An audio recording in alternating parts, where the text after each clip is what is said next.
जेको करे इबादत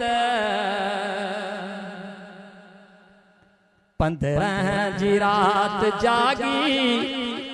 जेको करे इबादत रूहन के मिलंदी राहत इज्जत में थींदी बरकत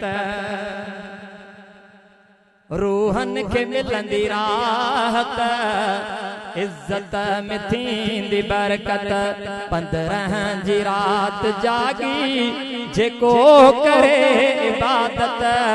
रूहन के मिलंदी राहत इज्जत में थींदी बरकत ठाठा जी ईद नाहे परहेज़ क्यों मुसलमान ठाठा जी ईद नाहे परहेज़ क्यों मुसलमान ठाठा जी ईद नाहे परहेज़ क्यों मुसलमान मोमिन करने इबादत मोमिन करने इबादत बुछड़ी कयो न आदत रूहन के मिलंदी राहत इज्जत में थींदी बरकत रूहन के मिलंदी राहत इज्जत में थींदी बरकत कुछ के वरी मुसलमान भत खे वरी विरहाइन कुछ के वरी मुसलमान भत खे वरी विराइन पाड़े में खैर बेहतर पाड़े में खैर बेहतर विसरे न पर इताअत रूहन के मिलंदी राहत इज्जत में थींदी बरकत अल्लाह इन पहर में तकदीर थो बुधाए अल्लाह इन बहर में तकदीर थो बुधाए दसियो मिठे मोहम्मद दुआ सां मिले सआदत रूहन के मिलंदी राहत इज्जत में थींदी बरकत आजिज़ जी हिक दुआ सां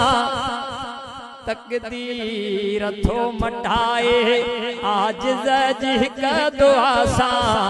तकदीर थो मटाए सुन्नत रुगो इबादत ॿी का कयो न बिदअत रूहन के मिलंदी राहत इज्जत में थींदी बरकत हिन रात में बंदो जो अल्लाह के बनाए हिन रात में बंदो जो अल्लाह के बनाए माफ़ी घुरे गुनाहने तंहिंखे मिले हिदायत रूहन के मिलंदी राहत इज्जत में थींदी बरकत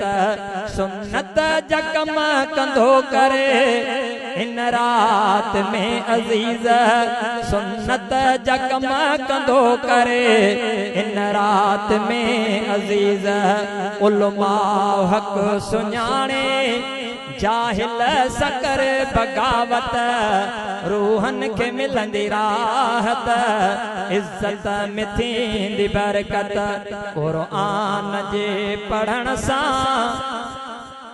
दिल के सुकून मिले तो 15 जी रात जागी जेको करे इबादत रूहन के मिलंदी राहत इज्जत में थींदी बरकत।